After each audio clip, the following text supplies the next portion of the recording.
மின ஷைத்தானிர் ரஜீம் பிஸ்மில்லாஹிர் ரஹ்மானிர் ரஹீம். அஸ்ஸலாமு அலைக்கும் ரஹ்மத்துல்லாஹி வபரகாத்து. அல்லாஹ்வின் நல்லடியார்களே, இன்றைக்கி இஸ்லாம் இனிமையான மார்க்கம் பாகம் 19. என்னுடைய யூடியூப் சேனல் வாடிக்கையாளர்களுக்கு ஒரு அன்பான வேண்டுகோள். என்னுடைய சேனல் முஸ்லீம் சாங்ஸ் மதுரை சுலேகா பீவி. இந்த சேனல் நிறைய பேர் நான் கேட்டனால நிறைய பேர் சப்ஸ்கிரைப் பண்ணியிருக்கீங்க. ரொம்ப ரொம்ப தேங்க்ஸ், ரொம்ப நன்றி உங்கள் எல்லாத்துக்கும். சப்ஸ்கிரைப் பண்ணாதவங்க ப்ளீஸ் சப்ஸ்கிரைப் பண்ணிக்கோங்க. சப்ஸ்கிரைப் பண்ணி பெல் ஐக்கானை கிளிக் பண்ணிங்கன்னா அதில் ஆல்ங்கிற ஆப்ஷன் வரும். அதை கிளிக் பண்ணிங்கன்னா நாங்கள் போடுற வீடியோஸ் எல்லாமே உங்களுக்கு உடனுக்குடன் கிடைக்கும். எல்லா வீடியோஸையும் பார்த்து நீங்கள் மகிழ்ச்சி அடையலாம். தேங்க்யூ. இஸ்லாம் ஒரு இனிமையான மார்க்கம், ஒரு அழகான மார்க்கம், ஒரு அற்புதமான மார்க்கம். வல்ல ரஹ்மான் நமக்கு கொடுத்தது இல்லையா இஸ்லாம் மார்க்கம். நம்ம இஸ்லாமியராக பிறக்கிறதுக்கே நம்ம பாக்கியம் செஞ்சுருக்கணும். அந்த பாக்கியத்தை நம்மளுக்கு வல்ல ரஹ்மான் கொடுத்துருக்கான் இல்லையா. இஸ்லாம் ஒரு இனிமையான மார்க்கம். இதில் நம்ம இன்றைக்கி என்ன பார்க்க போகிறோம்னு சொன்னால்,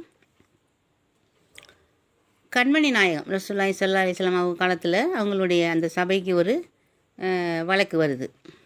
என்னன்னு கேட்டால், அதில் ஒரு தாய் தகப்பன் இருக்காங்க, 2 மகன்கள் இருக்காங்க. அந்த தகப்பனார் முதல்ல இறந்து போயிடுறாரு. ஒரு தாய் இருக்காங்க, 2 மகன்கள் இருக்காங்க, மூத்தவரும் சின்னவரும் இருக்காங்க, மூத்த மகனும் இளைய மகனும். அந்த 2 மகன்களும் என்ன சொல்கிறாங்கன்னா, தாயை நான் தான் வச்சுக்கிருவேன் மூத்தவர் சொல்கிறாரு. இளையவர் சொல்கிறார் நான் வச்சுக்கிருவேன், என் கூட தான் எங்கள் அம்மா இருக்கணும் அப்படின்னு. மூத்தவர் சொல்கிறாரு இல்லை என் கூட தான் அம்மா இருக்கணும் அப்படிங்கிற மாதிரி 2 பேருமே சொல்கிறாங்க. இந்த வழக்கு நம்ம கண்மணி நாயகத்திட்ட வருது. எல்லோரும் இருக்காங்க அந்த சபையில், சகாபிகள் மற்ற தோழர்கள் எல்லோரும் இருக்காங்க. அப்போ கண்மணி நாயகம் கேட்குறாங்க, என்ன விசித்திரமான வழக்காக இருக்குது, 2 பேர் நான் வச்சுக்கிறேன்னா யாராச்சும் ஒரு ஆள் தானே வச்சுக்கிறணும், இல்லை இவங்க வீட்டில் கொஞ்ச நாள் அவங்க வீட்டில் கொஞ்ச நாள் இப்படி வச்சுக்கிறீங்களான்னு கேட்குறாங்க. இல்லை அப்படிலாம் இல்லை நாயகமே, நானே வச்சுக்கிருவேன் எங்கள் அம்மா அப்படிங்கிறாரு மூத்தவர். இவர் சொல்கிறார் இளையவர், இல்லை நான் தான் வச்சுக்கிருவேன் நாயகமே, எனக்கு தான் எங்கள் அம்மா வேணும் அப்படிங்கிற மாதிரி சொல்கிறார். அப்போ நாயகம் யோசிக்கிறாங்க. அப்புறம் அவங்க அம்மா அந்த தாய் இருக்காங்க இல்லையா, அவங்களும் வந்திருக்காங்க. அவங்கள நான் அவங்கள கூட்டிகிட்டு போய் கொஞ்சம் நேரம் பேசிட்டு வந்துடுறேன் அப்படின்னு சொல்லி உள்ளே கூட்டிகிட்டு போகிறாங்க. யாரை அவங்க தாயை கூப்பிட்டு போகிறாங்க. கூட சஹாபிகளும் 4-5 பேர் போகிறாங்க.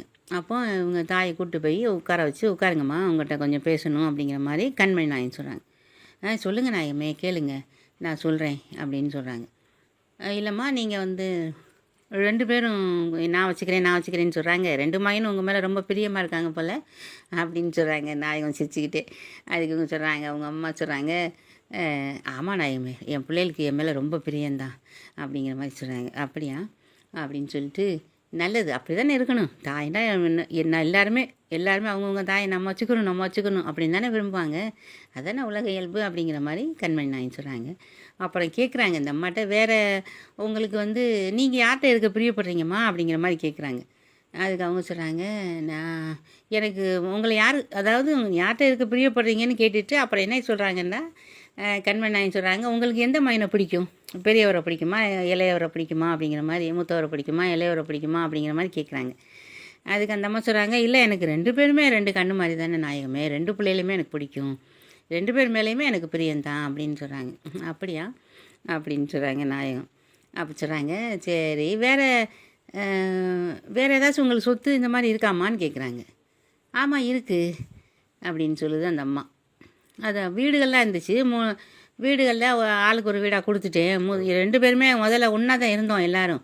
மூத்தவர் கல்யாணம் முடித்து குழந்தையெல்லாம் இருந்துச்சு, 2 குழந்தை இருக்குது, அவங்க நாங்கள் மருமக நான் எல்லோரும் ஒன்றா தான் இருந்தோம். அப்புறம் இளைய மகனுக்கு கல்யாணம் முடித்த உடனே அவங்க கொஞ்சம் குடும்பத்துக்குள்ளே கொஞ்சம் மனஸ்தாபம் மாதிரி வந்துச்சு. அதனால் அவங்கள தனியாக வச்சிடணும் அப்படிங்கிற மாதிரி வந்துருச்சு.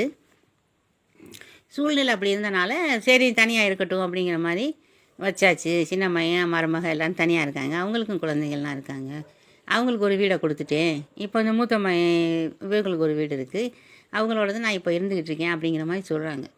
அப்படியா அப்படின்னு கேட்டுட்டு, அப்புறம் வேறு எதுவும் சொத்துக்கள் இருக்காமா அவங்களுக்குன்னு கேட்குறாங்க கண்மணி நாயகம். அப்போ அந்த அம்மா சொல்கிறாங்க, ஆமாம் நாயகம்மா இருக்கே அப்படின்னு சொல்லி என்னென்ன சொத்துன்னு சொல்லி சொல்கிறாங்க. அப்படியா அப்படின்னு கேட்டுட்டு, சரி நான் ஒரு உங்களுக்கு ஒரு யோசனை சொல்லுவேன், நீங்கள் அதே மாதிரி நீங்கள் வெளியே சொல்லணும் சரியா அப்படின்னு கேட்குறாங்க. என்ன நாயகமே சொல்லுங்கள், நீங்கள் சொன்னால் எதுவாக இருந்தாலும் நல்லாயிருக்கும், கரெக்டாக இருக்கும், நீங்கள் கரெக்டாக தான் சொல்லுவீங்க அப்படின்னு சொல்லி அந்த அம்மா சொல்கிறாங்க. நீங்கள் என்ன சொல்கிறீங்களோ நான் அதை அப்படியே சொல்கிறேன் அப்படின்னு சொல்கிறாங்க. ஆமாம் நான் ஞாபகம் வச்சுக்கோங்க, நான் என்ன சொல்கிறேனோ அதை அப்படியே நீங்கள் சொல்லணும் அப்படிங்கிறாங்க.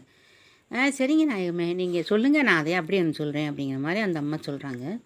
அப்போ நாயகம் சொல்கிறாங்க, இந்த மாதிரி நான் நீங்கள் சொல்லணும், நான் எனக்குன்ற இந்த சொத்தை, என்னுடைய தாய் வழி சொத்து, அது என் தாய் எனக்கு கொடுத்தது அந்த சொத்து இல்லையா, அதை நான் உங்கள் தகப்பனார் சொத்தெல்லாம் இல்லை, உங்கள் தகப்பனார் சொத்தை உங்களுக்கு ஏற்கனவே கொடுத்துட்டேன், நிலம் புலம் வீடு எல்லாமே கொடுத்துட்டேன்.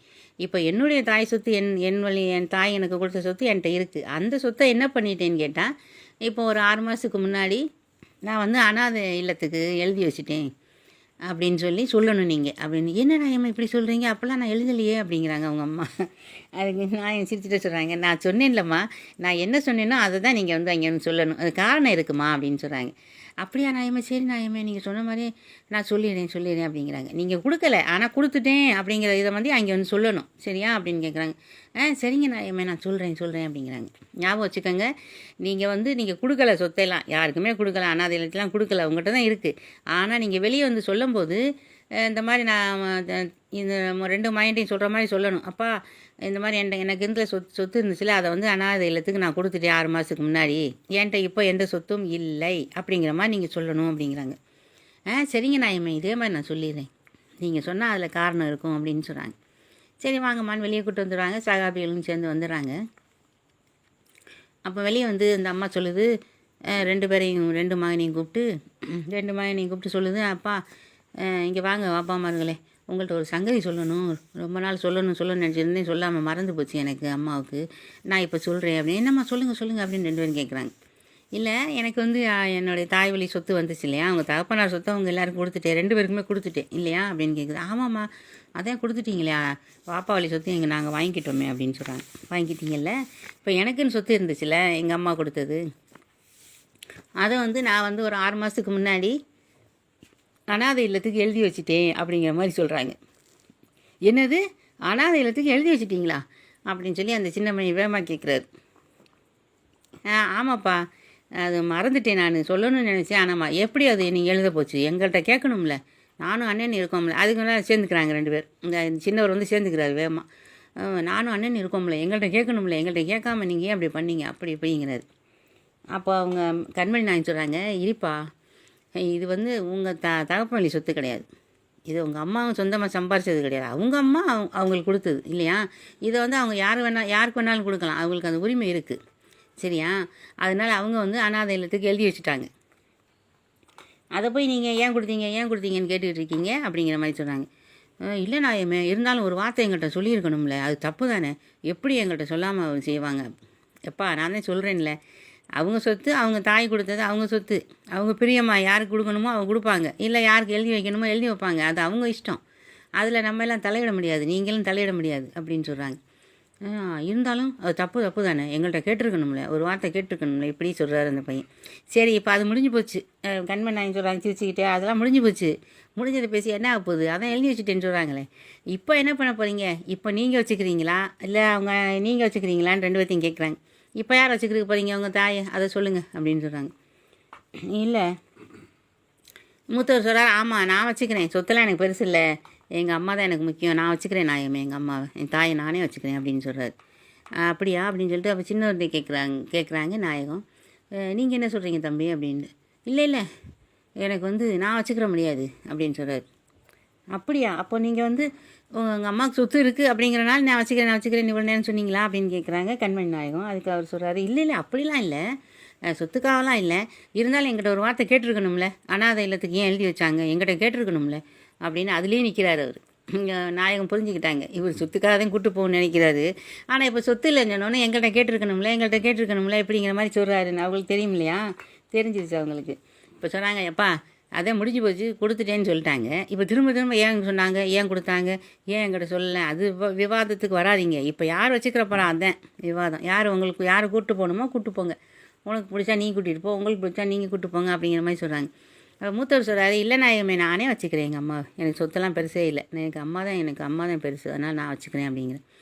நாயகம் புரிஞ்சுக்கிட்டாங்க. சரி, மூத்தவருக்கு தான் பிரியும், இந்த 2வது பையனுக்கு அந்த பணம் அந்த சொத்து மேலே தான் இவருக்கு அந்த ஆசையெல்லாம் இருந்திருக்கு, சொத்து இருக்குங்கிறதுனால தான் இவர் வச்சுக்கிறேன்னு சொல்லியிருக்காரு அப்படின்னு சொல்லிட்டு புரிஞ்சுக்கிட்டாங்க. அப்போ சொல்கிறாங்க, தம்பி நீங்களே கூப்பிட்டு போங்க, உங்கள் அம்மாவை நீங்களே வச்சுக்கோங்க அப்படிங்கிற மாதிரி அம்மாவை கூப்பிட்டு போய் சொல்லிடுறாங்க. இப்போ என்னாச்சு, இப்போ இந்த சொத்து இருக்குது, அவங்க அந்த அம்மா வந்து அனாதை ஆசிரமத்துக்குலாம் எழுதி வைக்கல இல்லையா, எழுதி வைக்கல. அப்போ அந்த சொத்து இருக்குது. இப்போ சொத்தோடு சேர்ந்து மூத்த மகன் தான் அதை வச்சுக்கிற போகிறாரு. அவங்க வச்சுக்கிறனால அவங்க சொத்து அவங்களுக்கு தானே சேரும். இவர் சொத்து சொத்து சொத்து காசு காசுன்னு ஆசைப்பட்டு இவருக்கு ஒன்றுமே இல்லை, பேராசை பெருநஷ்டம் மாதிரி ஆகிப்போச்சு. இந்த தாய் மேலே உண்மையான பிரியம் இருக்கணும் இல்லையா. அதை விட்டுவிட்டு காசு இருந்தால் நம்ம வச்சுக்கிருவேன், எதுக்கு எங்களை கேட்காம செஞ்சாங்க வைக்கான்னு, அது சும்மா ஒரு ஒரு எப்படி சொல்கிறது, அது வந்து சாதாரணமாக ஒரு இது உதாரணத்துக்கு சொல்கிறாங்களே தவிர உண்மையான பாசம் கிடையாது. அந்த பணத்து மேலே தான் அவருக்கு சின்னவருக்கு பாசம். அதனால் நாயகம் சொன்னாங்க, நீங்கள் மூத்தவரை கூப்பிட்டு நீங்களே கூப்பிட்டு போங்க தம்பி, உங்கள் அம்மாவை நீங்களே வச்சுக்கோங்க அப்படின்னு. சரிங்க நாயகமே, நானே வச்சுக்கிறேன் அப்படின்னு சொல்லி அவர் கூப்பிட்டு போயிட்டார்.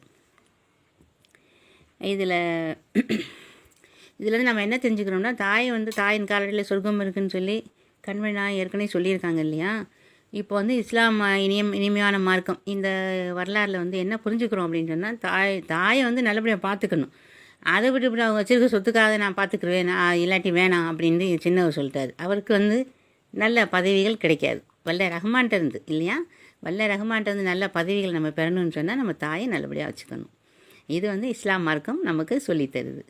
வல்ல ரஹ்மான் கொடுத்தது இல்லையா, அவங்க அல்லாஹ் ரப்புல் ஆலமீன் கொடுத்த மார்க்கம். இதில் ஒவ்வொன்றிலையும் ஒவ்வொரு படிப்பினை இருக்கும். அதே மாதிரி கண்மணி நாயகம் கரெக்டான தீர்ப்பு சொல்லிட்டாங்க. இப்போ வந்து அந்த அம்மாவுக்கு ஏன் அப்படி சொன்னாங்கன்னு சொன்னால், நான் அனாதை இல்லத்துக்கு எழுதி கொடுத்துட்டேன் அப்படின்னு நீங்கள் சொல்லுங்கன்னு, அப்போ தான் இவங்களை கண்டுபிடிக்க முடியும் இல்லையா. இல்லாட்டி யார் உண்மையான பாசம் வச்சுருக்காங்கன்னு தெரியாது. மூத்தவர் வந்து நான் உண்மையான பாசம் வச்சுருக்கனால நான் வச்சுக்கிறேன் எங்கள் அம்மாவை அப்படின்னு கூப்பிட்டு போயிட்டாரு. இளையவர் வந்து இல்லை அதெல்லாம் சரியாக வராது, எதுக்கு என்கிட்ட சொல்லணும்லன்னு அதிலே சும்மா ஒரு இது பண்ணுறாரு தவிர உண்மையான பாசம் அவர் கிடையாது. அதனால் மூத்தவரையே கூப்பிட்டு போய் சொல்லிட்டாங்க. இந்த இஸ்லாம் ஒரு இனிமையான மார்க்கம். இந்த அருமையான வரலாறை சொன்ன எனக்கும், இதை அன்பாகவும் அழகாகவும் பொறுமையாகவும் இருந்து கேட்ட உங்களுக்கும் எல்லாம் வல்ல ரப்புல் ஆலமீன் நீண்ட ஆயுளையும் நிறைந்த செல்வத்தையும் நல்ல உடல் ஆரோக்கியத்தையும் ரஹ்மத்தையும் பரக்கத்தையும் தருவானாகவும். ஆமீன் ஆமீன் ஆமீன் யா ரப்பில் ஆலமீன்.